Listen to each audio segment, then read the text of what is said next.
Okay, so welcome to the Temple of the Silver Stars public webinar on the powers of the Sphinx. So hopefully this will be run about an hour and a half. I've got a bunch of material to go through here, and then we can also, I'm happy to hang out a little bit longer if people want to, but if sort of 7:30 rolls around and you need to take off, feel free to do that. But again, I'm happy to hang out, answer questions, or take comments and things like that towards the end. And feel free to jump in with questions and things like that, as we go along. Okay, so we're talking about the 4 powers of the Sphinx.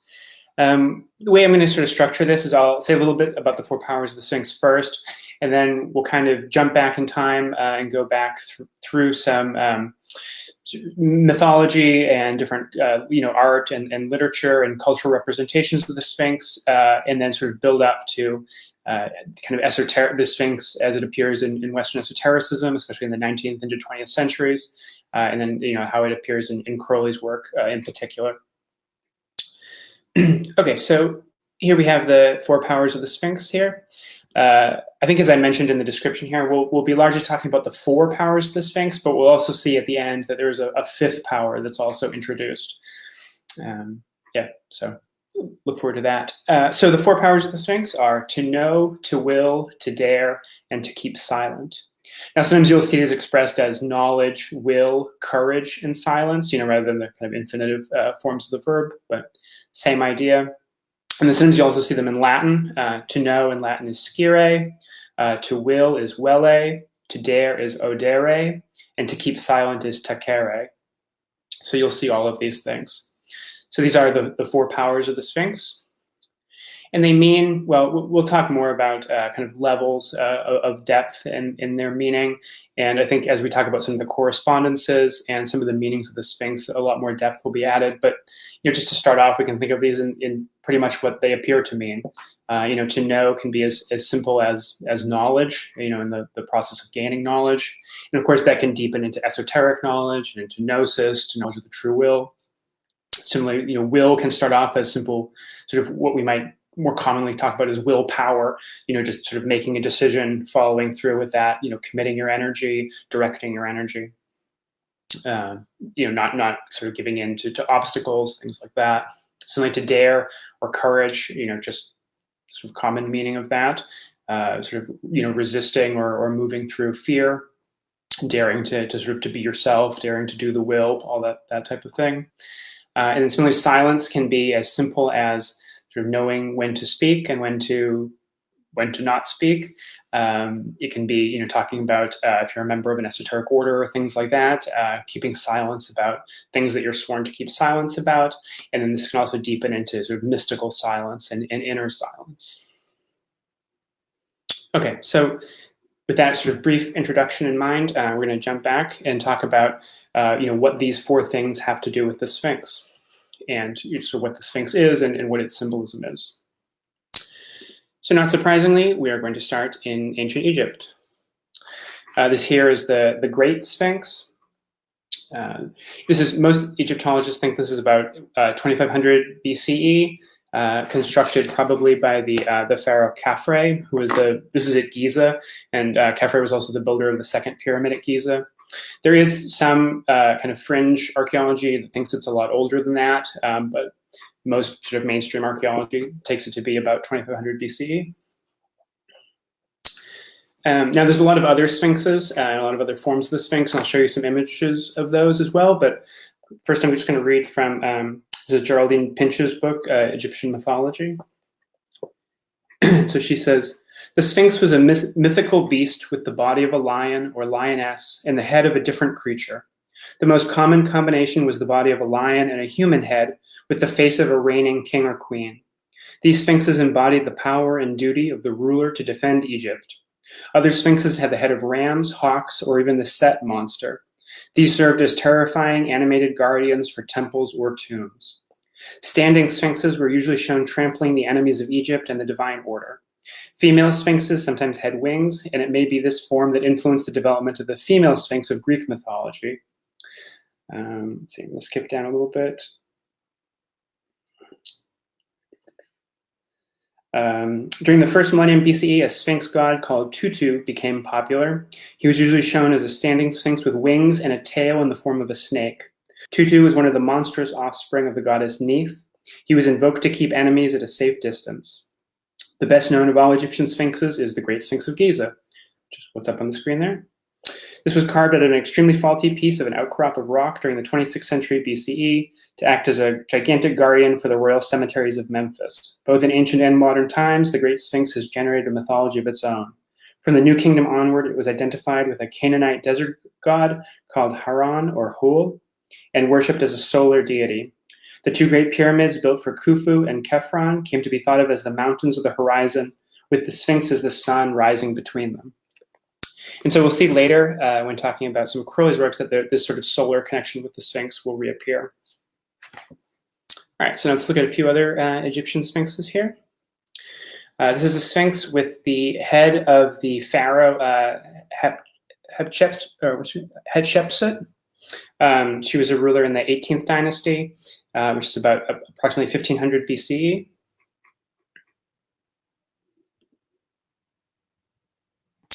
This here is a relief from the temple at Edfu, and this shows a form of Horus as a sphinx. With these sort of composite gods and composite creatures in Egyptian mythology, the head is always sort of the identity, and then the body shows you the kind of the form or the quality or something like that. So the fact that this is Horus's head shows you that it's Horus, but it's Horus being depicted with the body of a lion. All right, and here we have some ram-headed sphinxes. These are from the Temple of Amun at Karnak.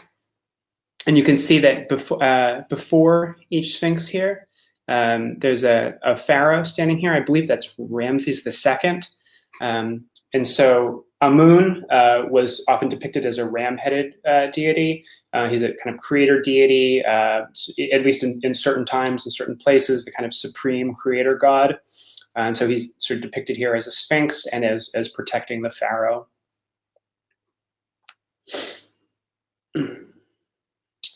Okay, so now from Egypt, we're going to jump over to Assyria and Mesopotamia.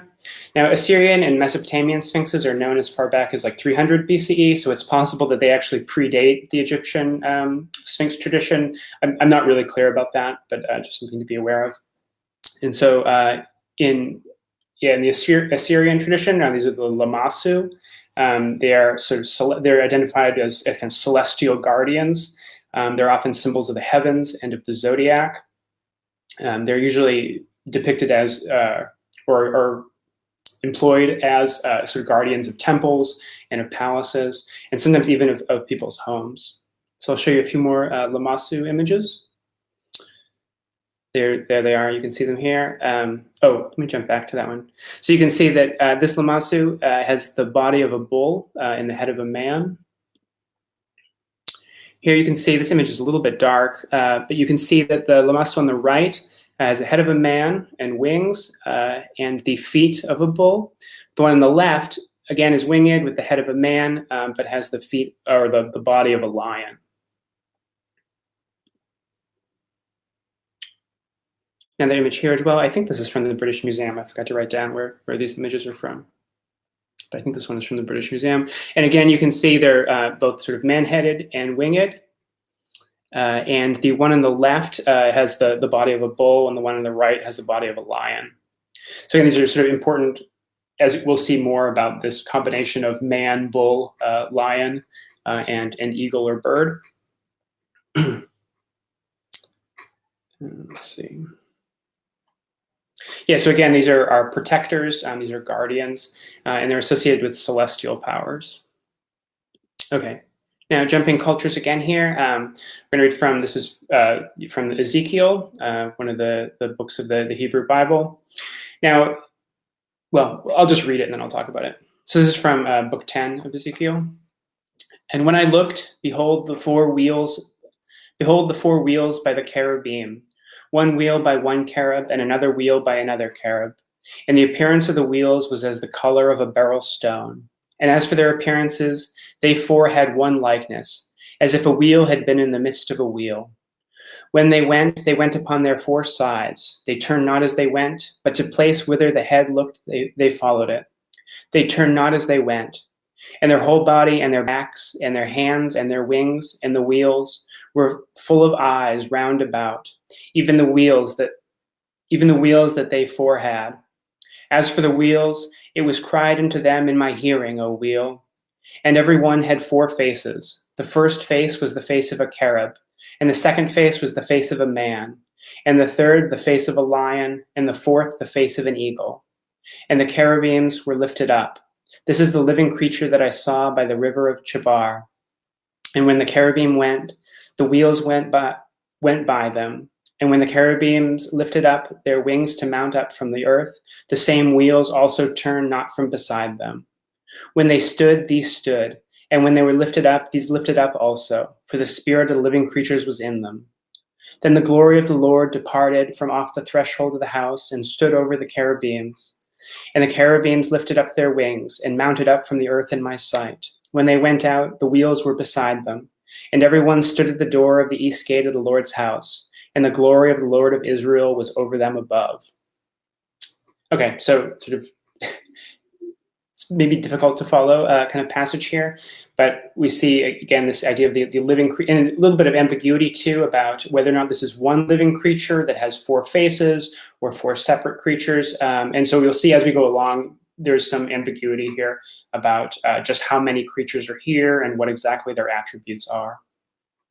Now it's thought or conjectured, at least by some, that this passage was actually influenced by the Assyrian tradition, the Assyrian Lamassu that we were just looking at, this combination of man, eagle or bird, lion, and bull. And these become, of course, important images in both, Jewish and Christian traditions. In the Christian tradition, the four cherubim, or the four living creatures, the four animals, are often associated with the four Gospels, or specifically with the four evangelists: Matthew, Mark, Luke, and John, the authors of the Gospels. These four are also associated with the four cherubim who are said to have been placed as guardians in front of the gates of Eden, after the expulsion of Adam and Eve. And also here we also see some of the core symbolism of the early Jewish mystical tradition, the Merkabah tradition. The Merkabah is this throne chariot to which the mystic would ascend. Sometimes it's thought that you would ascend in the throne chariot, but I understand that you're actually ascending to the throne chariot, which is the throne of God. And as we'll see later when we talk about some tarot imagery, this image of the chariot and the chariot's connection with the cherubim will become important again. Let's see. Oh, and also as the kind of Christian European tradition goes on, the four cherubim are naturally associated to the four fixed signs of the zodiac, and we'll talk about that more as well. That's Aquarius, Taurus, Leo, and Scorpio. All right, so a few other images here. This is a Hittite Sphinx from the 8th century BCE. Now, I'm sort of focusing on kind of Near Eastern, Mediterranean sphinxes. The sphinx traditions also can be found all throughout Eurasia, down in India, even into the Far East. Southeast Asia, you can find sphinxes there as well. And of course, that you can find different chimeras and composite creatures in all kinds of mythological traditions. Here, this is a winged sphinx. This is from the palace of Darius the Great. Darius the First was the Persian king of kings, the emperor of the Achaemenid Empire. Okay, now moving into Greece here. This is a cover of what's called a pyxis. It's kind of a small box often used for holding cosmetics. And we see a kind of typical portrayal of a Greek sphinx. Body of a lion, winged, and then the head usually of a woman. So I'm going to read a little bit here from... Now the Greeks, first I'll say, the Greeks take up the image of the Sphinx, probably getting it from Egypt, with whom they have contact very early on, even well before the Alexander's conquests. And when the Egyptians, and the Assyrians, they had used the sphinxes as sort of fierce guardians. But when the Greeks pick up the Sphinx, they really use them as monsters. and they're seen as threatening and as dangerous. And so the most well-known or the most central usage of the Sphinx in Greek mythology is in the myth of Oedipus. Hopefully, most people here are familiar with at least the basic outlines of the myth of Oedipus, or the Sophocles play. So I won't get into that. But one thing that does happen in the story is that Oedipus confronts the Sphinx. And so I'll read here from this is the story of Oedipus and the Sphinx as told by Diodorus Siculus. This is in Greek. So let's see the relevant passage. He says, they tell the myth that at this same time, that is at the same time that Oedipus has accidentally killed his father. They tell the myth that at this same time, a Sphinx, a beast of double shape, had come to Thebes and was setting forth a riddle to see if anyone could solve it. And many people were being killed because of the difficulty of finding the answer. Even though a large reward was offered to the one who could solve it, namely that he would marry Jocasta and become king of Thebes. Jocasta, of course, unknown to Oedipus, is his mother, right? No one was able to find the answer to what was put forth to him, except Oedipus, the only one who could solve the riddle. This is what was set forth by the Sphinx. What is it that is of itself two-footed, three-footed, and four-footed? Although the others could not see through it, Oedipus replied that the answer was man. For as an infant, man begins to move as a four-footed being. When he is grown, he is two-footed, and as an old man, he is three-footed, leaning on a staff because of his weakness. So this image of the Sphinx as a kind of threatening monster and the Sphinx as posing a riddle becomes really important for the development of the sort of European and Western esoteric tradition of the Sphinx.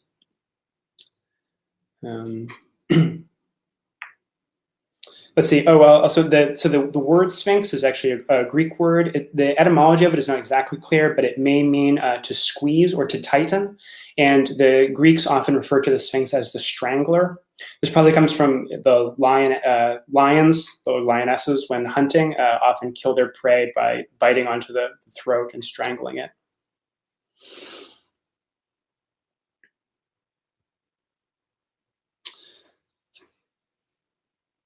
Yeah, good point, Elizabeth. And we'll talk a little bit more about some of the sort of feminist kind of issues along with the portrayal of the Sphinx as we go along. A little bit later, especially kind of in relationship to 19th century art.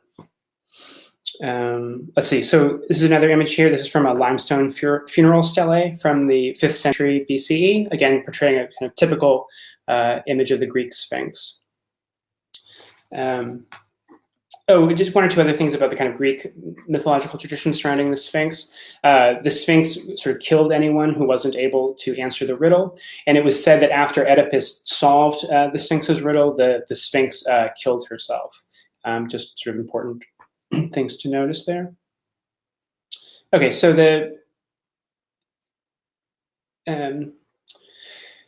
So important part of the Greek mythological tradition. And then in the Renaissance, when Europe is kind of picking back up classical learning again, there's a revival of Sphinx imagery, especially kind of in late Renaissance art or Mannerist art.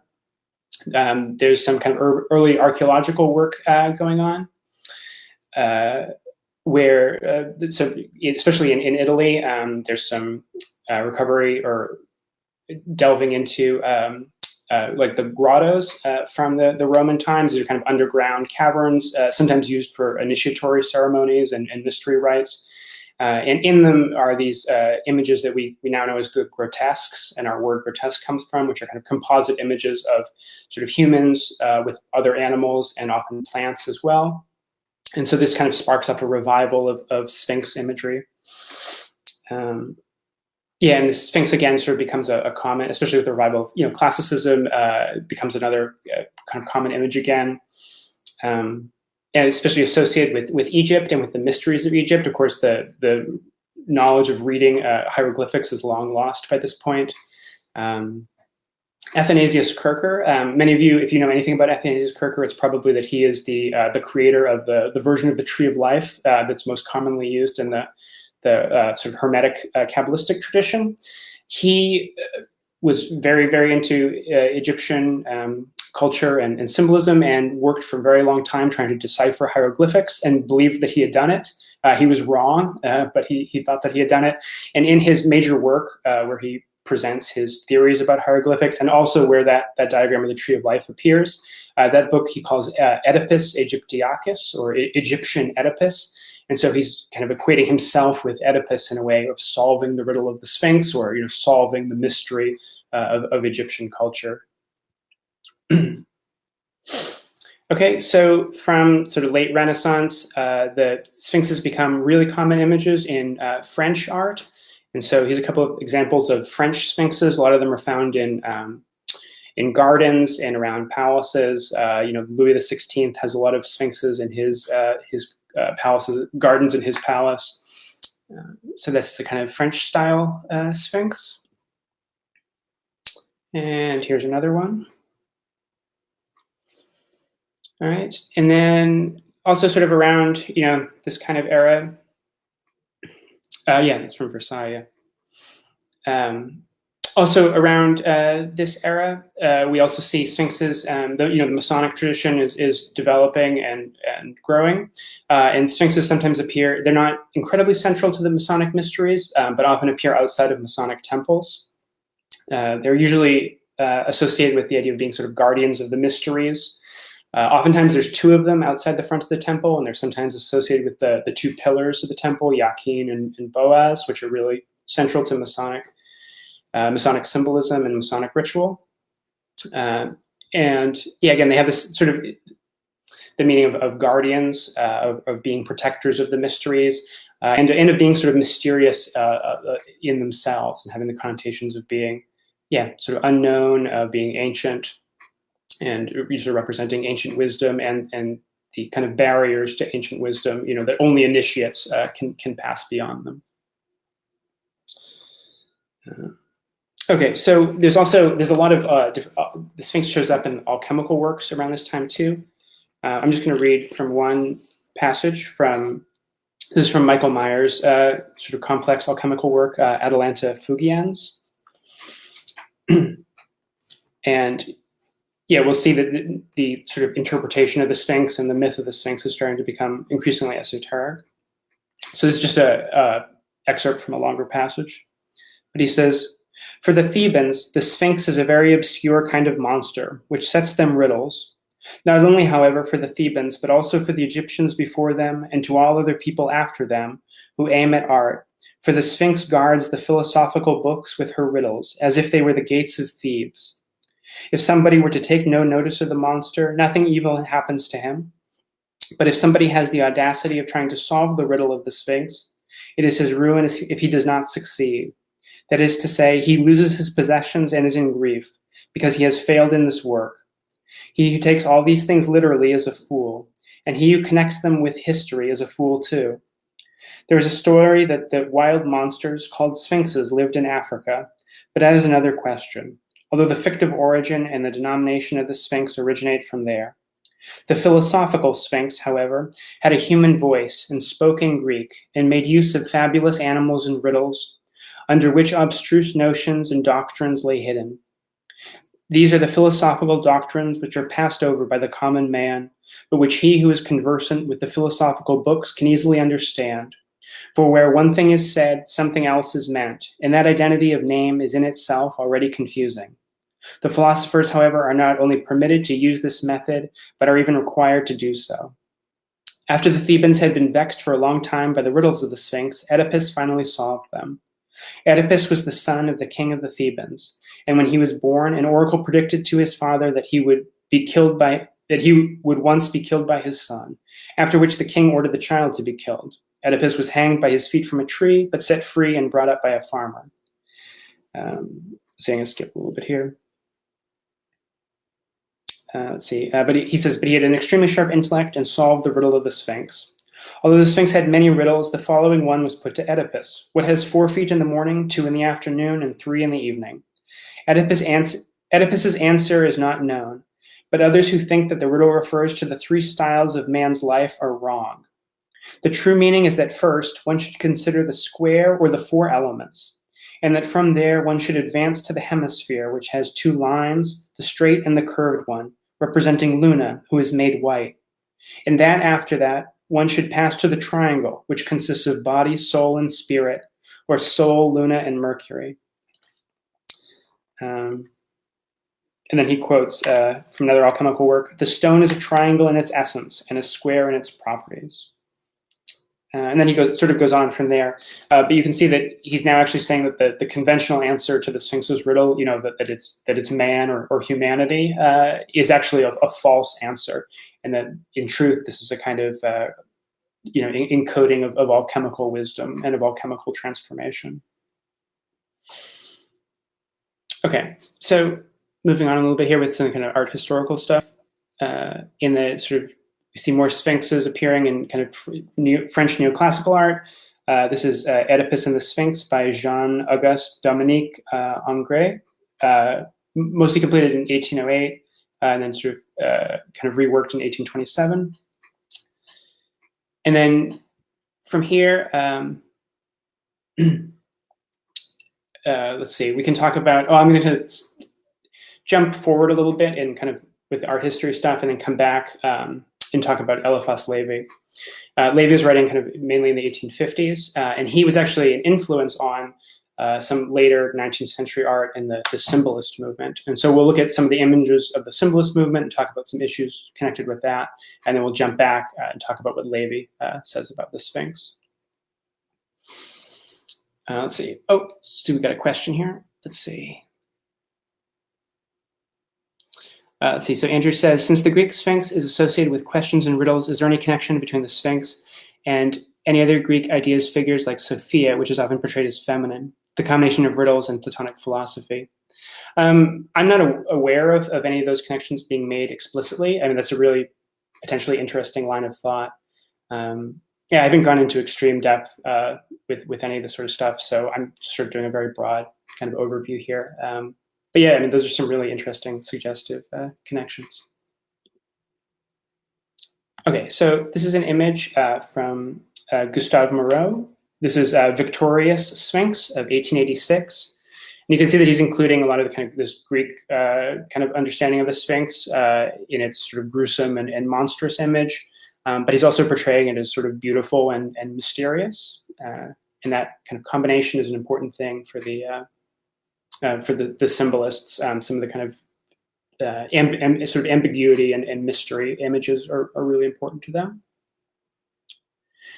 Here's another painting of Moreau's. This is Oedipus the Wayfarer from 1888. You can see Oedipus here on the left, and then the Sphinx there. All right, and then this is an example. This is Alexandre Seyon. It's called "Despair of the Chimera" from 1890.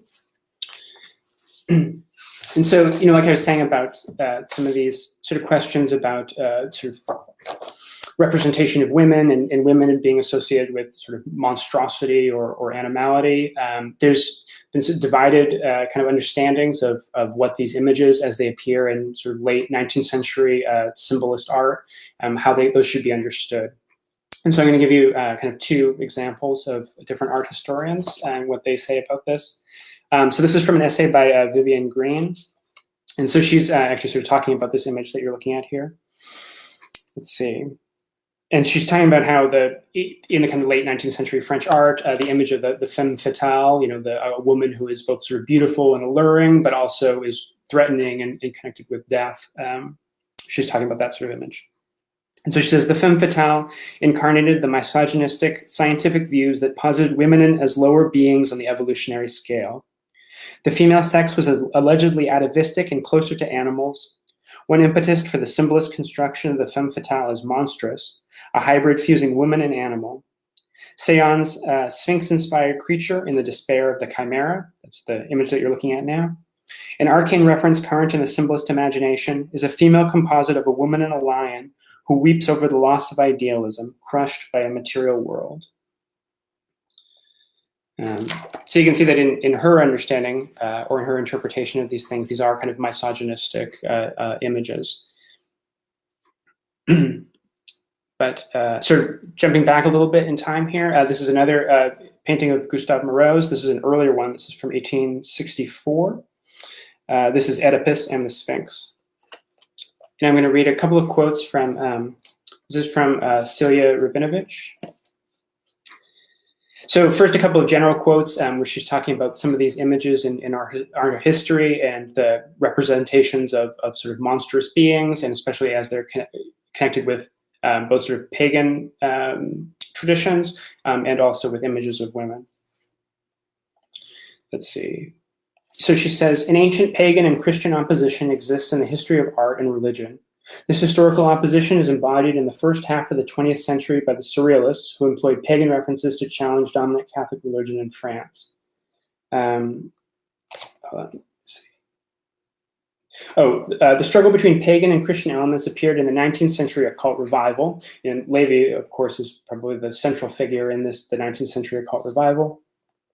So the struggle between pagan and Christian imagery appears here in the 19th century occult revival, which opposed the hegemony of reason and bourgeois morality. Previously, the iconographic language of the Middle Ages, with its images of gargoyles and grotesques, represented the conquered demons of paganism now made to guard the Gothic cathedral. In the ancient world, the descent between the Catholicism and the religions of the ancient Mediterranean played itself out in various heterodox movements and images that still resisted the advent of Christianity as it overtook the European world. The idea of the women as a fecund muse or daemonic goddess, or that's daimonic, D-A-E, daimonic goddess, became the central metaphor in Surrealism's transformation of archaic themes. So she's partially talking about Surrealism here, but referring back to sort of its precursors in the 19th century. So skipping ahead a little here. The daimonic view of women existed in European culture for centuries before the development of Surrealism, but became more pronounced after the late 19th century, when the image of the femme fatale was popularized in art and literature. And she gives some examples. These images developed from the ancient Mediterranean mythologies of Isis, Astarte, and Cybele, and from powerful biblical figures such as Judith or Salome. In Romanticism, they were identified with marginalized people, such as the exotic Jewess or the Oriental temptress from North Africa, Morocco, or Algiers. Images of the femme fatale, the mysterious dark lady, or the Greco-Roman Sphinx are often seen as evidence of the social emancipation of women rather than as indicators of a fundamental paradigm shift in the ideas and structure of European civilization itself. At the end of the 19th century, the image of the femme fatale embodied a radical shift in paradigms, the result of multiple tendencies, including secularization, rationalism, the interest in instinct and sexuality, the use of historical reason, and the breakdown of faith and organized religion. Several latent European traditions reemerged in a synthesis of archaic, occult, and daimonic survivals from the rejected traditions of paganism. Interest in the archaic mythology of Greece and Rome reflected the search for origins that has obsessed Western Europe since the Renaissance.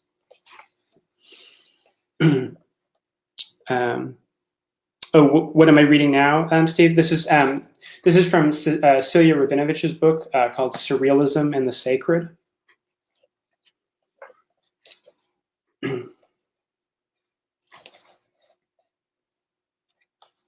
Let's see, where was I? Okay, so now she goes on to discuss this painting of Moreau's that's on the screen here. Let's see where am I? So let's see, she's Oedipus and the Sphinx presents us with the moment in which Oedipus answers the Sphinx's riddle. What goes on 4 feet, on 2 feet, and on 3, but the more feet it goes on, the weaker it be. Which is another version of that riddle. Oedipus answers correctly, destroys the Sphinx, and is spared the fate of strangulation that has earned her the name of the Throttler. His potentially terrible fate appears in the chasm beneath his feet from which a man taken by the Sphinx vainly struggles to escape. Moreau's Sphinx is a hybrid figure from the established typology of classical myth. Despite his triumph, Oedipus is unaware of his destiny, prefigured by the gaping symbolist abyss, an ironic inversion of the mountainous natural sublime celebrated by Romanticism. As in other romantic reversals of biblical or classical notions of order, an enigmatic female Sphinx governs the abyss, suggesting the connection between female power and daimonic energy. Myths of hybrid creatures, such as the Greek Sphinx, the Harpy, the Griffin, and the Minotaur, demonstrate an ambivalent meaning that makes these imaginary creatures extraordinary, and yet also repugnant and evil. Like the female Gorgon who guards the temple of Artemis, they are fearsome guardians of the sacred. Similar hybrid creatures called genies or lamassu originated in ancient Mesopotamian culture. These figures, composites of man, goat, bull, eagle, and lion, symbolically guard the palace of the king at the ancient Assyrian city of Dur-Shurakun at modern-day Khurshid in Iraq. These hybrids act according to the principle of sympathetic magic, drawing the swiftness of the eagle, the strength of the ox, and the force of the bull from their component parts. Such hybrid guardians surround sacred sites, palaces, temples, or regions with a protective magic that defined its boundaries and shielded it from malevolent forces. Without such protective daimons, the palace or temple was prey to violation by evil spirits or actual plunderers. These frightful daimonic powers manifest in actual space the geography of order, which holds limits against the embattlement by disorderly and chaotic forces.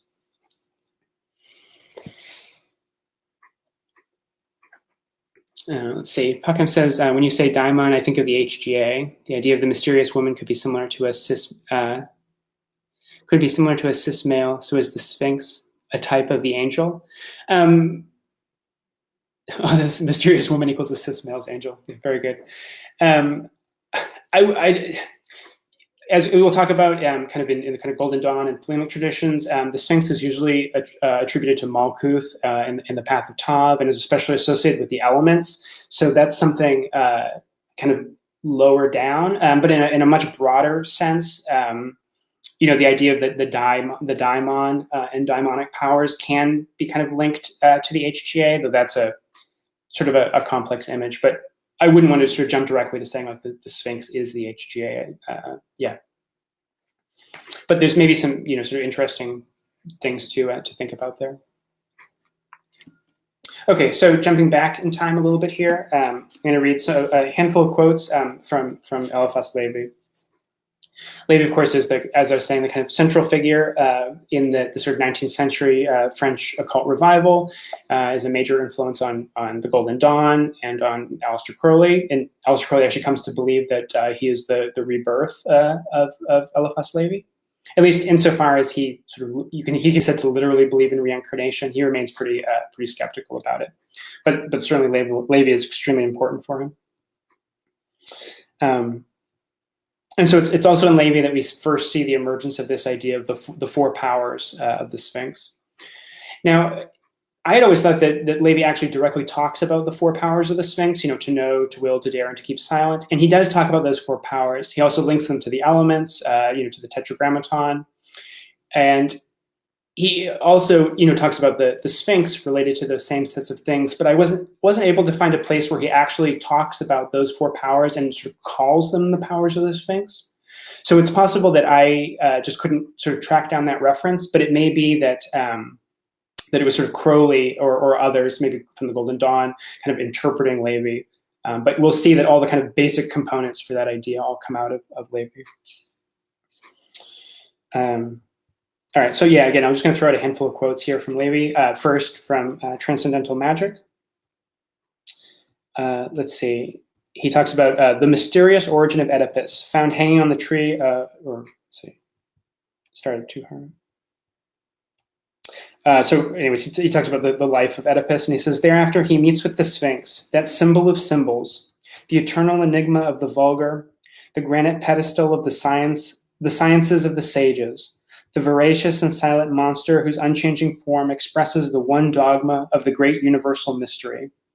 How is the tetrad changed into the duad and explained by the triad?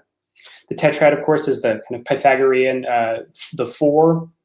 The duad is the two, the kind of the primordial duality, and then explained by the triad, the three.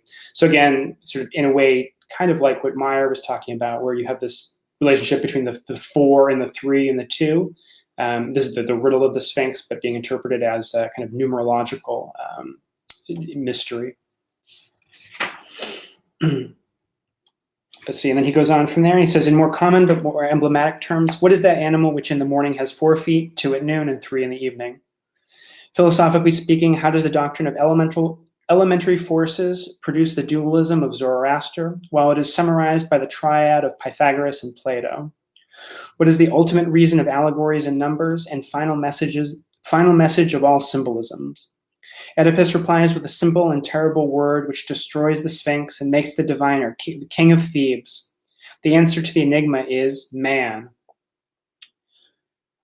Unfortunate, he has seen too much, and yet through a clouded glass. And so Levi goes on to talk about how Oedipus understood part of the mystery of the Sphinx, but not all of it. And that's why sort of Oedipus has the downfall that he does and ends up blinding himself and all that. But that the answer to this riddle being man, or of course we can understand this to mean humanity, that this is part of the answer for Levi, but not the entire answer.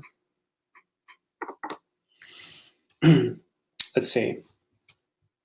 So here in another passage, he says, a single word comprehends all things. And this word consists of 4 letters. It is the tetragram of the Hebrews. You know what? I meant to advance the images here. I'll stop for a second. So this is an image. I'm going to show a couple of tarot images here. This is an image of the chariot from the Marseille deck, or one version of the Marseille deck. And you can see that the chariot is being drawn by 2 horses here. And now this is a drawing by Eliphas Levi as a design for a tarot deck that he never actually completed. And you can see that here the horses have been replaced with sphinxes, a black sphinx and a white sphinx. And the symbolism was picked up by his Levi's student, Oswald Worth, in his tarot deck. And this is one version of Worth's deck here. Okay, so I'll start that quote over again. A single word comprehends all things, and this word consists of 4 letters. It is the tetragram of the Hebrews, the azot of the alchemists, the thot of the Bohemians, or the tarot of the Kabbalists. This word, expressed after so many manners, means God for the profane, man for the philosophers, and imparts to the adepts the final term of human sciences and the key of divine power. But he only can use it who understands the necessity of never revealing it. Had Oedipus, instead of killing the Sphinx, overcome it, harnessed it to his chariot, and thus entered Thebes, he would have been king without incest, without misfortunes, and without exile. So you can see Levi is starting to develop this idea of kind of using the powers of the Sphinx, rather than the Sphinx as something to be destroyed, but as something to be, sort of overcome or mastered, perhaps. And as we'll see when he connects it with the elemental forces, he's really talking about the kind of the lower forces of human nature. Let's see. San says, I read that the Sphinx is related to the trickster archetype, the fool in the tarot. Yeah, I never encountered a relationship with the fool, but I mean, certainly the kind of trickster idea makes a lot of sense for the Sphinx, certainly.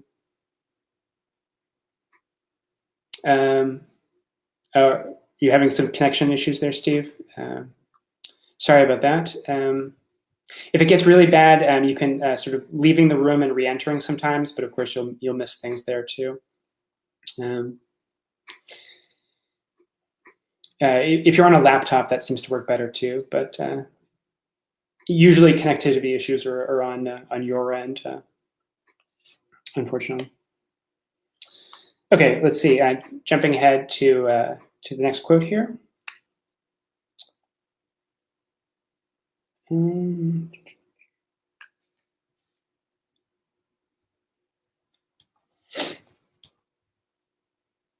Let's see. Sorry, one second. He says, you are called to be king of air, water, earth, and fire. But to reign over these 4 living creatures of symbolism, it is necessary to conquer and enchain them. He who aspires to be a sage and to know the great enigma of nature must be the heir and despoiler of the Sphinx. His the human head in order to possess speech. His the eagle's wings in order to scale the heights.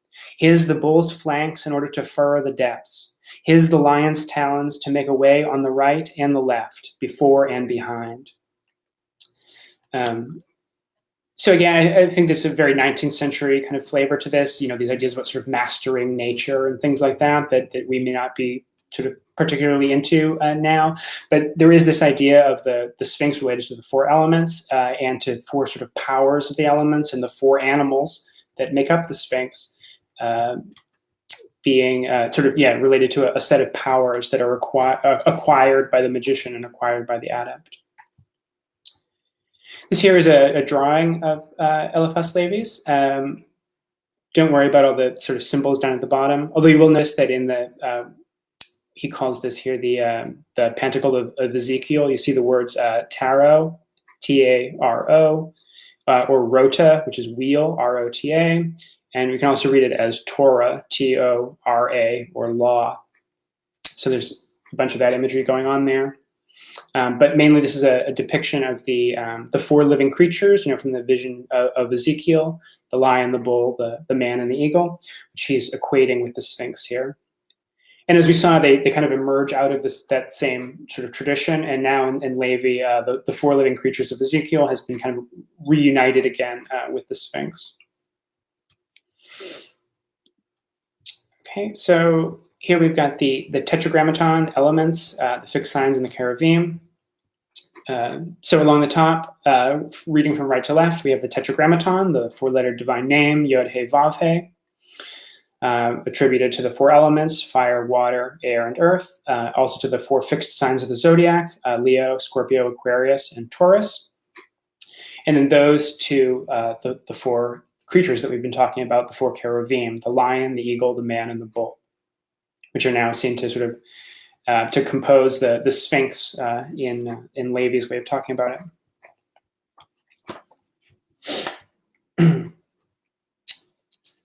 All right.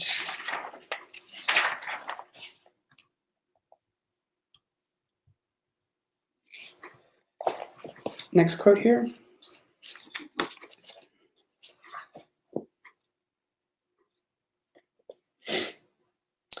Okay, so Levi says, the symbolical tetrad represented by the mysteries of Memphis and Thebes, by the four forms of the Sphinx, man, eagle, lion, and bull, correspond with the four elements of the old world. Water being signified by the cup, held by the man or Aquarius, air by the circle or nimbus surrounding the head of the celestial eagle. And he goes on and talks about some other stuff.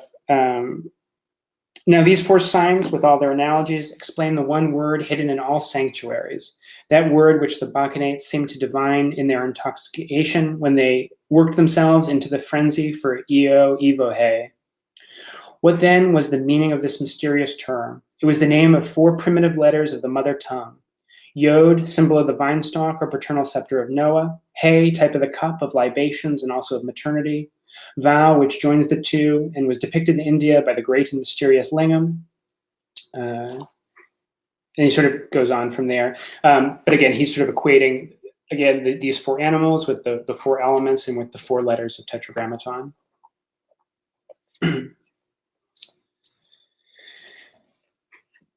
All right, and then finally, he makes the connection between the elements and what we've been talking about as the four powers of the Sphinx here. He says, to command the elements, we must have overcome their hurricanes, their lightnings, their abysses, their tempests. In order to dare, we must know. In order to will, we must dare. We must will to possess the empire, and to reign, we must be silent.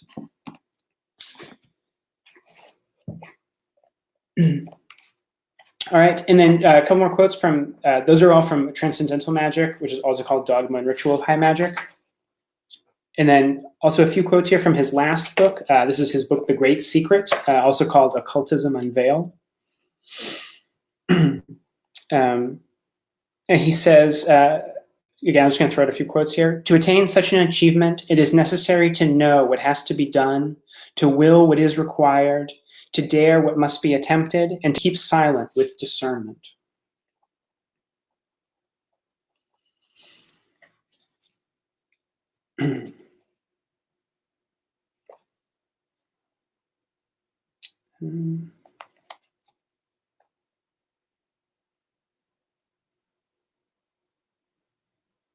Let's see, I lost one of the quotes I was going to read here, but one more here.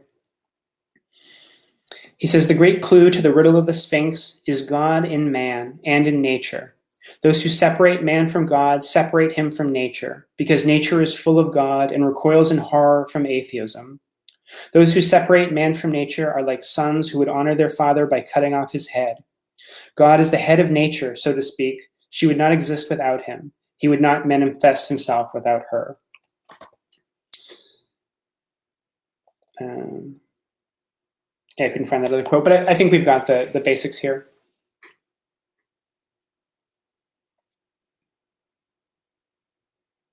I said he associated Aquarius with water. He might have. I actually meant to sort of skip over that stuff. He does a kind of strange way of attributing the elements with the signs, and he brings in like images from like Mithraism and things like that. Just sort of don't worry about that. Yeah, he's doing some complex kind of symbolism there that doesn't quite match up with the way that we're using them.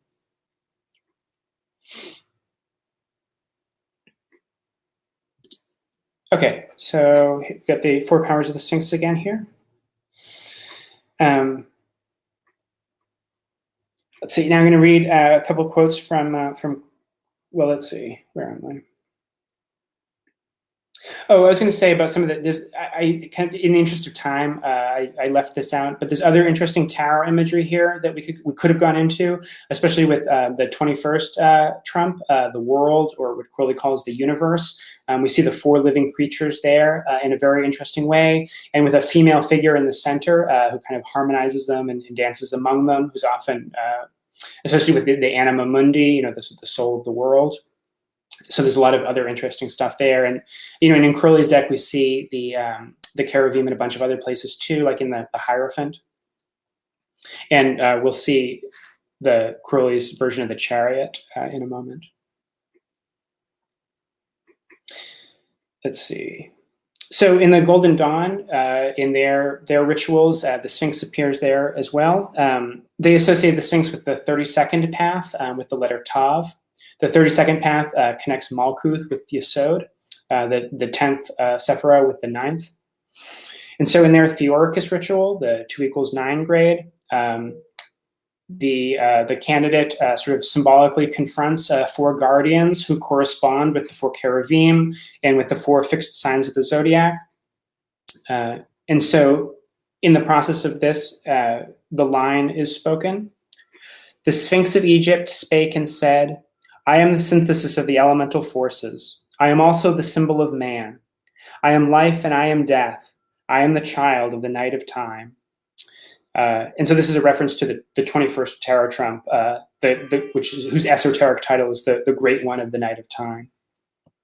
So again, this association of the Sphinx with the 4 elements, and also as a guardian again. In the kind of the confrontation, with that guardian and the coming to know it is also the development of those powers within the self. All right. So then, in Crowley's work, he picks up a lot of this stuff from the Golden Dawn and from Eliphas Levi. The 4 powers of the Sphinx are actually incorporated as part of the AA curriculum.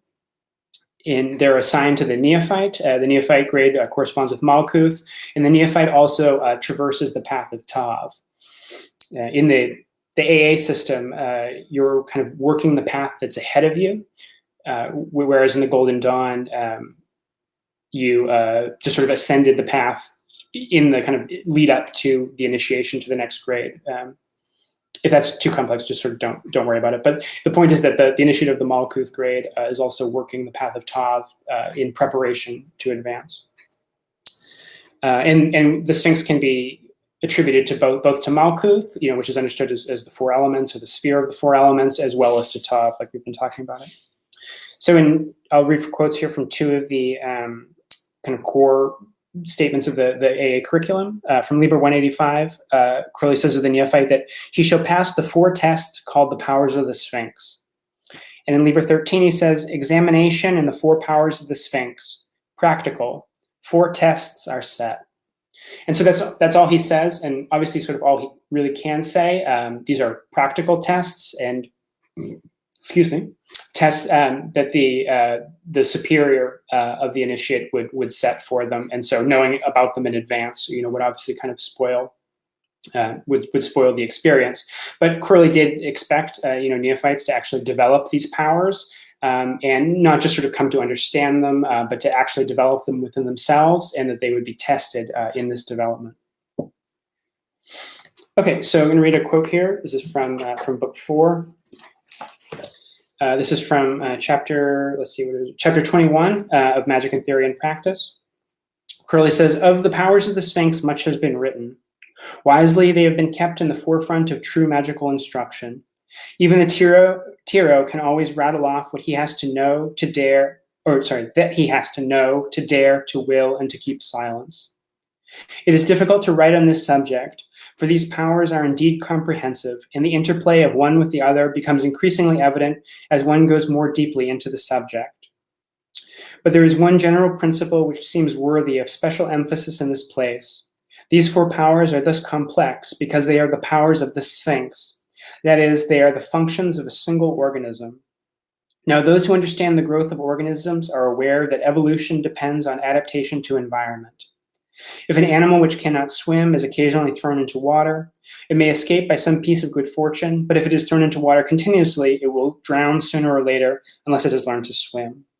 Organisms, being to a certain extent elastic, they soon adapt themselves to a new environment, provided that that change is not so sudden as to destroy that elasticity." So again, I think this is interesting the way that Crowley makes this point about the Sphinx being a single organism, and that these four powers are the development of a single organism. All right, and then let's see.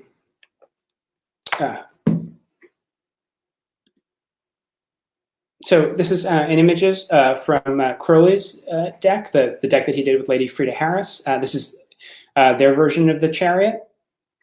So again, we can remember the sort of the chariot in its relationship to the Merkabah, the throne chariot of Hebrew mysticism.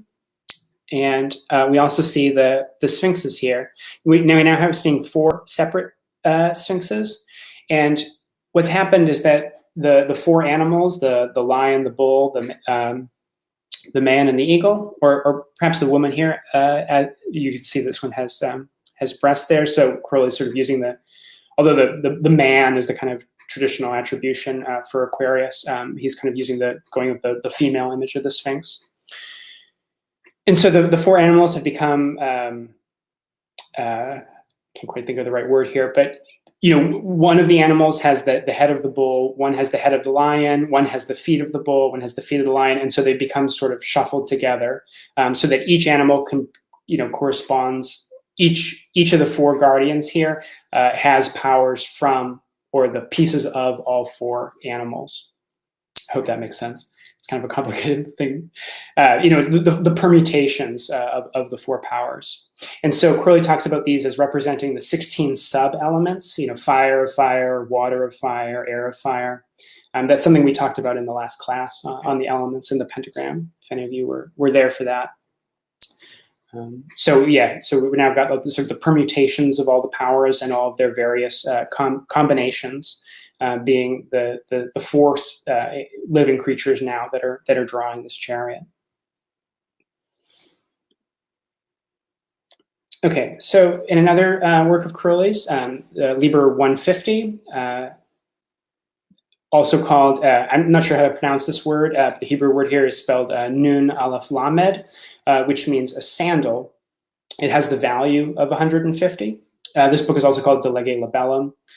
In this book, Crowley talks about the four principles of light, life, love, and liberty. And as we'll see in a minute with Liber Aleph, he associates these same four powers of light, life, love, and liberty with the four powers of the Sphinx. Now, also in this book, he presents a fifth sort of power, a fifth L, which is the law.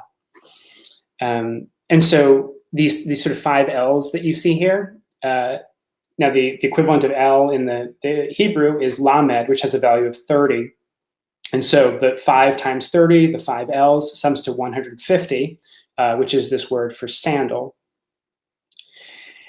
Now, Crowley comments in one of the commentaries on the Book of the Law, he talks about this, the idea that the sandal strap is the original form of the Egyptian ankh.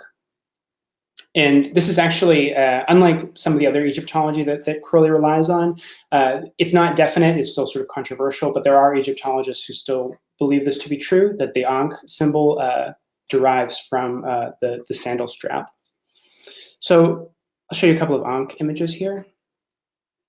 This is the god Sobek. You can see him carrying the Ankh here. Crowley talks about the Ankh as kind of an image of deity and an image of godhood. The symbol actually means life, and the gods carrying it show the gods' power as the givers of life, and the powers of life, the creators of life. There's another image of the, let's see, this image here was from the temple in Kom Ombo. And this image here is from the Sobek's temple at Sumenu. And this shows, you can see Sobek here offering the Ankh here, or giving the Ankh to the pharaoh Amenhotep III, showing that the god is sort of giving life to the pharaoh.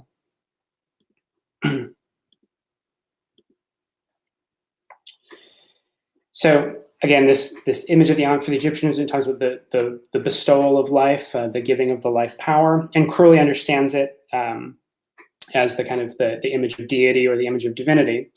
And in relationship to the sandal strap, the sandal obviously is something that goes on your feet and allows you to walk. And so Crowley talks about the idea that this is the power to go, and that going is the sort of the characteristic motion of the god. And so in kind of an analogy to the law that comes out of light, life, love, and liberty, the power to go emerges out of the four powers of the Sphinx. So sorry, this image is a little bit sort of blurred here. But we can see the kind of the five powers of the Sphinx now being placed in the pentagram. So in the bottom left here, this is the bull, the sign of Taurus, and Takere, the power to keep silence. On the right here, we have the lion. This is the sign of Leo, and Wele, to will. Here we have he's using the water dragon as an alternative sort of carib for Scorpio, and that's the Adere, to dare. And here we have the man for Aquarius, and Skire, to know. And now the fifth power, which is the power of a god, is Ire, the power to go. So we can now talk about the five powers of the Sphinx.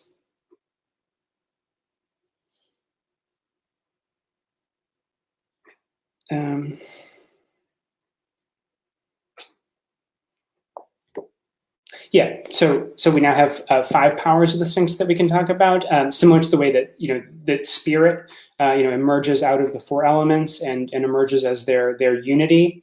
Or as their transcendence. Similarly, the power to go emerges out of the other four. So we now have to know, to will, to dare, to keep silent, and then the kind of the unity or transcendence of those four things in the power to go. All right, so I'll finish up with our kind of tour through Crowley, and then I'll just sort of talk a little bit more about the powers and about sort of how to, ways to work with them and things like that. But I'll read a few quotes here from, this is from Liber Aleph. This is Crowley's probably most complete, but also one of the more complex and difficult presentations of the four powers of the Sphinx. And you'll see him linking the four powers of the Sphinx to the four animals from the vision of Ezekiel, to these powers of light, life, love, and liberty, to the elements, and to a bunch of other symbols as well. So this goes on for quite a while.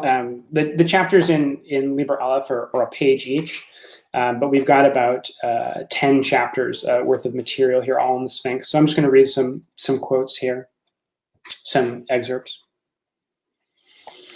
All right, so this whole Liber Aleph, if you haven't read it, he's writing in an intentionally kind of archaic style, and he's also writing it as a letter to his magical son, Frater Echad. All right, so he says, "It is now expedient that I instruct thee concerning the four powers of the Sphinx, the Strangler. And firstly, that this most arcane of the mysteries of antiquity was never at any period the tool of the slave gods, but a witness of Horus to the dark aeon of Osiris, to his light and truth, his force and fire. Thou canst by no means interpret the Sphinx in terms of the formula of the slain god. This did I comprehend even when I was Eliphas Levi Zahad, and I walked up and down the earth, seeking a reconciliation of these antagonists, which was a task impossible, for in that plane they have antipathy. But even so may no man form a square magical of 4 units. But the light of the new aeon revealeth this Sphinx as the true symbol of this our holy art of magic under the law of Thelema. In her is the equal development and disposition of the forces of nature, each in its balanced strength.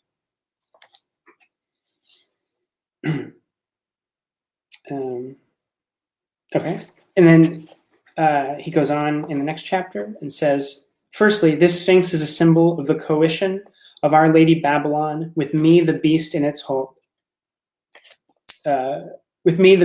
wholeness. For as I am the lion and the dragon, so, and again, he's using the dragon as an alternative cherub for Scorpio.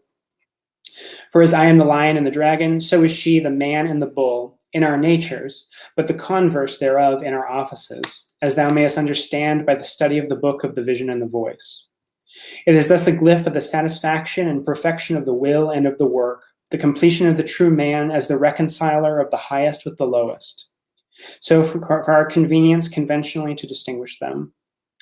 This then is the adept, who doth will with solid energy as the bull, doth dare with fierce courage as the lion, doth know with swift intelligence as the man, and doth keep silence with soaring subtlety as the eagle or dragon.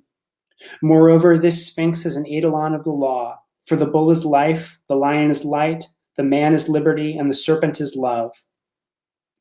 Now then, this Sphinx, being perfect in true balance, yet taketh the aspect of the feminine principle, that so she may be partner of the pyramid, that is the phallus, pure image of our Father the Son, the unity creative.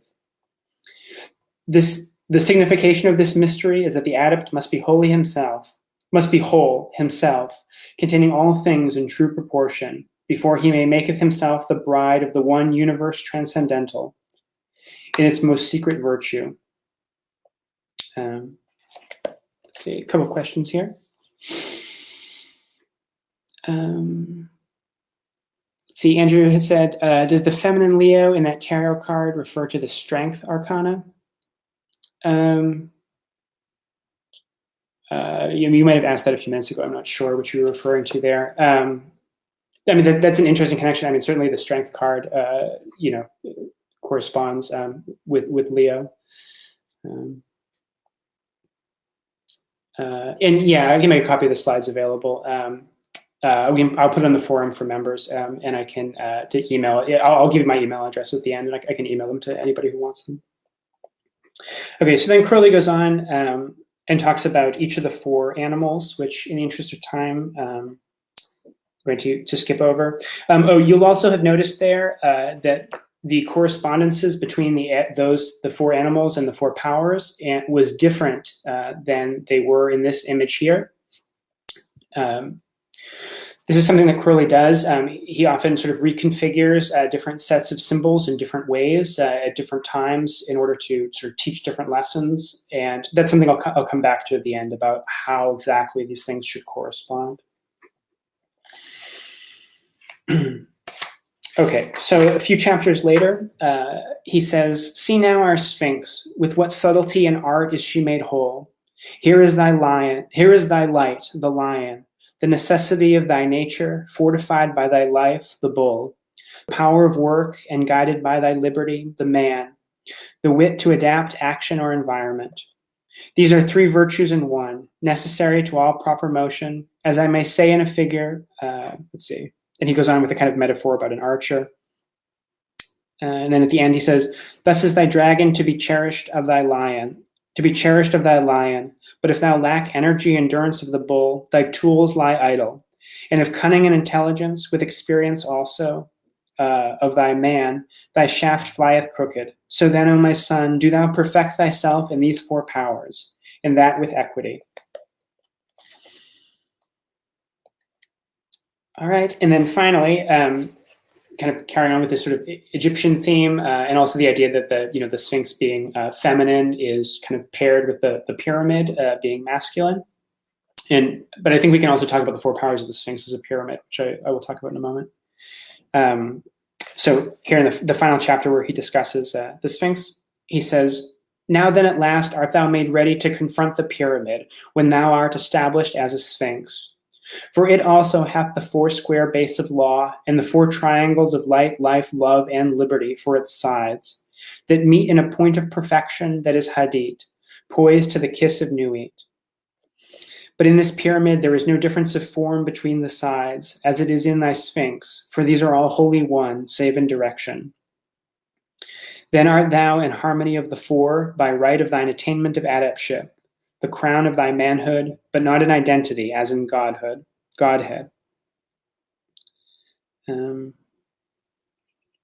Yeah, so I think I'll just sort of stop there. But I want to sort of develop that image of the pyramid, because I think it's a useful way of talking about the four powers of the Sphinx and how the four powers become the five powers. So we think about the base of the pyramid as, it's a square, and the sides of that square correspond with, to know, to will, to dare, and to keep silent. As those powers develop, and again, we have this image of the building of a pyramid, which is a common sort of initiatory image, and the idea of the development of magical power, that, the foundation needs to be firm. And so by, sorry, we had a question here. Let's see, guided by thy liberty, the man. Yeah, he's attributing the power of, in light, life, love, and liberty, he was attributing the power of liberty to the man, as like the Carib of Aquarius. So again, the development of these four powers is like the establishment of a foundation, and this is the foundation of sort of self-development, and so by establishing yourself in these powers, to know, to will, to dare, and to keep silent, you build the foundation and develop. Develop your, as Crowley talks about, it, is the development of the organism. These are the four sort of directions that the organism develops, and provides the stability and the sort of functional powers that will allow, as sort of mystical attainments and greater magical powers develop, will allow those things to be sort of balanced and harmonized and expressed in the world. But I think we can also see how, like I sort of was talking about a little bit in the beginning, how as each of these powers progresses to deeper levels, so as, knowledge progresses from, what is sort of knowledge in the common sense of just sort of learning facts and understanding, ideas or understanding, philosophies, and then that progresses to a deeper sort of knowing, to something like gnosis, to the knowledge of direct experience, to knowledge of your true nature, to knowledge of the true will. And, as will progresses from, like I was saying, the kind of common understanding of willpower, the exercise of will, as that progresses towards the true will, as daring and courage progress from, again, just a kind of common understanding of those things, of having courage and daring to, sort of to be yourself and to express your will in the world.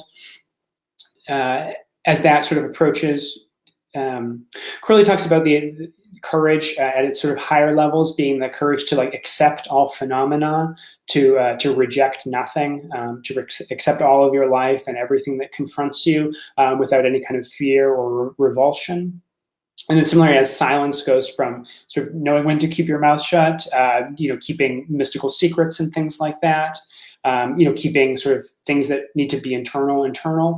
And as that develops into mystical silence, into the kind of gnosis that comes from mystical silence, we can imagine that, the sides of the pyramid converging at a single point.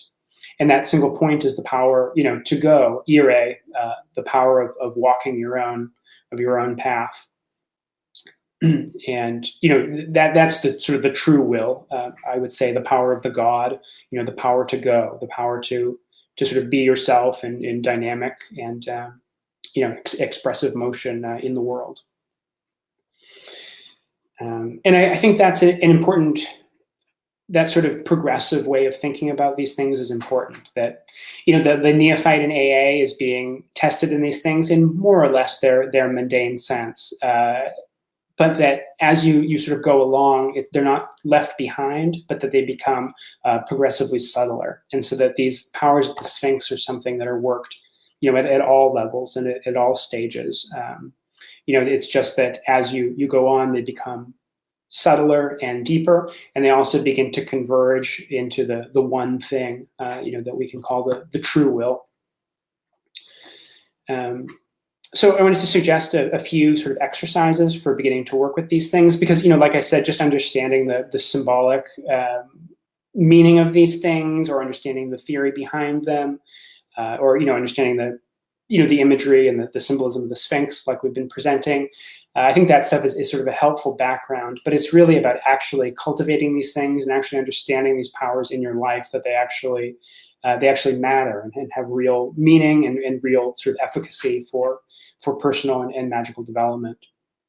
And so I think, so I'll suggest a few ways that you could do this. The best one is to do kind of self-analysis type exercises with these 4 powers. A nice way to maybe to start off, to get yourself started with this, would be to kind of write a short essay, just in a diary or something like that, just for yourself, thinking about your development of these 4 powers. Which of these 4 powers do you think you have developed the most in, and which power do you think that you're lacking in development in? And you can think about the way that you express these powers in your daily life. And you can also do kind of ongoing practices with this, where like in a diary each day, you could reflect on your expression of these powers. Maybe to get started off, you could choose, one power to focus on for a week. So for a week, just to sort of focus on the power to know and be aware of when you express this power well, when you don't express this power well, what types of things you do to cultivate this power, or where there are more opportunities to cultivate it. And you could, kind of reflect daily on these things, and then the next week you could choose the power to will, and so on, for the rest of them. And then maybe once you had gotten a little bit of a sense of these, in your life and how they function in your life, then you could start to sort of monitor all 4 of them on a continuous basis. So again, if you're keeping a daily diary, at the end of each day, you could just sort of make a brief note about how well you expressed that power, what you did to cultivate that power each day. And the self-reflective analysis, of course, is important in itself, but it will also help to just sort of build the awareness of these powers and how they actually manifest in your life. So in addition to those practical exercises, you could also experiment a little bit with attributing these things to the different cherubs and to the elements. As we saw, Crowley does this in at least 2 different ways, and there may be others in some of his other works as well. So there's clearly no one right answer, but maybe you could sort of play around with them and see what makes sense to you. Do you think of will as a fiery thing, or will as an earthy thing? Is it, the manifestation of something in a concrete way, or is it the sort of pure fire of will, the inspiration? How do you experience it, and how does it make sense to you? And again, you can think about the cherubim in their different forms. That was something we talked about in the last series that I did here on the elements and the pentagram. We talked about how there's different forms of the cherubim. The man, lion, eagle, and bull are the kind of traditional forms. Then we also saw in Crowley the dragon or the serpent is a kind of alternative form for the water cherub. The eagle actually is used by Crowley as the air cherub. And so depending on how you're configuring the 4, that might give you different thoughts about how they correspond to the to the powers. Does the eagle know? Does the eagle, whatever. So like think about the water cherub, for example. If we're using the eagle as the water cherub, that might suggest certain correspondences. Whereas if we're using the serpent as the water cherub, we might think, oh, okay, maybe that's the power to keep silent, because serpents are silent. So how you configure the cherubs to the elements is also going to influence how you configure the powers to the elements. And you could also work with the powers of light, life, love, and liberty. Those are another group of 4 things that Crowley attributes to the elements and does it in different ways at different times. So started playing around with those symbols and learning to kind of juggle them and reconfigure them is a nice way to gain a deeper familiarity with the symbol set itself. But I think that should be sort of secondary to, or needs to be kind of secondary to, the actual practical usage of these things and the practical cultivation of them in your daily life and as part of your magical path. Okay, so yeah, we've got a few minutes left here. If anybody has any other questions or comments, let's see, it looks like we've got a few comments in here. Let's see. San says that Graham Hancock in his book Fingerprint of the Gods explains also the mystery of the Sphinx, if anyone's interested.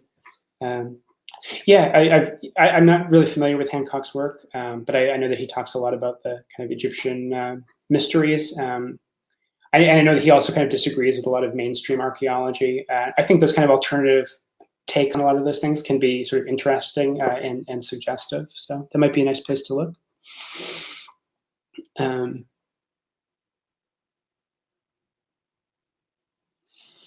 Yeah, great. So yeah, I'm happy to hang out for a few more minutes if anybody else has any additional questions or anything like that. I'll put these slides up on the forum as well as the recording of this talk for members of the initiatory track and academic track. And I can also send out the slides to anybody who's not a member who wants them. Here's some contact info here on the screen. So for more info about Temple of the Silver Star, you can go to tots.org or write to info@tots.org. If you'd like to contact me personally, like if you'd like the slides or you have other feedback or questions, feel free to write to me at matthew.szymanski@gmail.com. And we also have a $5 suggested donation. This is for anyone who isn't a member. If you're a member of the academic or initiatory track, you already support our work. But we have a $5 suggested donation for anyone who's not a member. And that just goes to support our nonprofit work. I'm not making any money off of this, and neither is anyone else.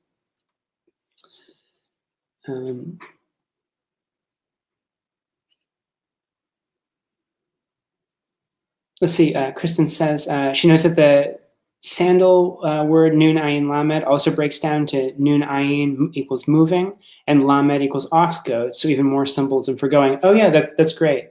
I had not thought about that. Well spotted. Let's see. Steve says Sibyls and Sphinxes. Any ideas? I'm not super familiar with the Sibylline tradition. I mean, they are certainly oracles, and so that I'm sure there's sort of interesting stuff that you could pull out of that correspondence, but that's not something I'm deeply familiar with.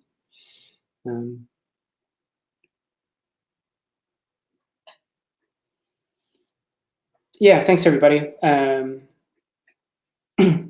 Yeah, so like I was saying at the beginning, the next series of webinars I'll be doing will start on this coming Sunday, and that'll be at 1 p.m. Pacific time. Let's see. Jason says, wondering about the Hebrew correspondences. We have as a given that each power is associated with the letter of Yod He Vav He, but they're also associated with other Hebrews sometimes in overlapping fashion. Wele with Vav and He final, Skire with He, and then Vav of Yod He Vav He. Care to comment?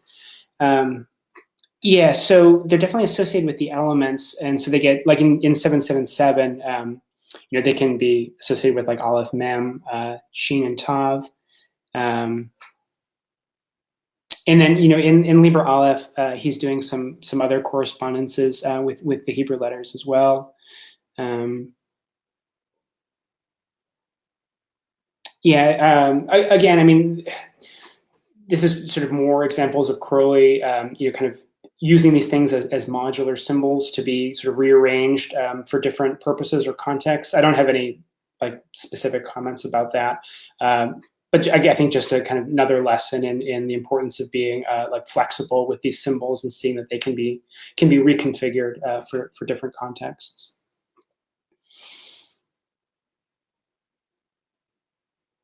Let's see. Kristen says, will your next class cover mention the funky tarot attribution changes from Leavenworth? Yeah, actually, we're going to talk about that in the first class about how the Hebrew letters correspond with the tarot cards and how that changes, like from Levi to the Golden Dawn, and then from the Golden Dawn to Crowley. That's something we'll definitely talk about.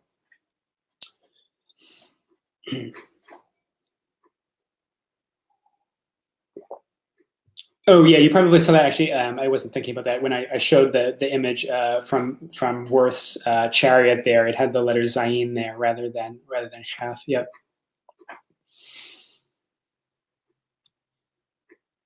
And that's a big sort of complex thing, but hopefully we can get through it in the this coming Sunday.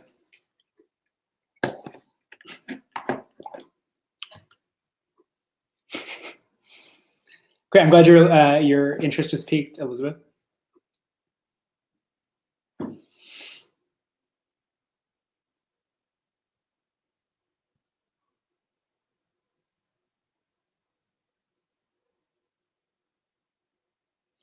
Let's see, are you aware of any female historians that teach this from a female perspective? Let me think. I mean, there's a number of female magicians. I'm trying to think of, like, I'm thinking of, I'm sure some of them talk about the four powers of the Sphinx. No one in particular is coming to mind. I know that Phyllis Seckler talks about it in some of her material. I know that she at least mentions it a few times in the, I think that's in the first collection of her writings that was published by the Temple. Let me see. Yeah, I can't think of like an example of Dion Fortune talking about the four powers of the Sphinx. It's yeah. But I don't know if anybody else can think of examples of like a female esoteric author talking about these four powers. That would be great. Yeah, exactly, Amy. That's what I was talking about. I do remember. It's been a couple years now since I read that book, but I do remember her mentioning the four powers in there somewhere. Yeah. Okay, great. And I would be surprised. I haven't gone through all of Melita Denning's book, or that she did with Osborne Phillips, the Magical Philosophy. But I would be surprised if she doesn't mention the powers of the Sphinx somewhere in there. But I haven't read them all yet. But Melita Denning is awesome.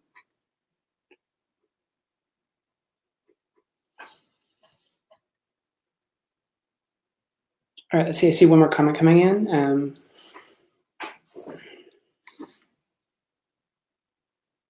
Okay. Yeah. Thanks, Christopher. Okay. Yeah. I think we're probably just about done here. So yeah, thanks everybody. I hope this was useful and interesting for you guys. And like I said, I'll get the recording up on the forum in the next couple of days. Yeah. Thanks everybody. Stay healthy out there, and see you soon.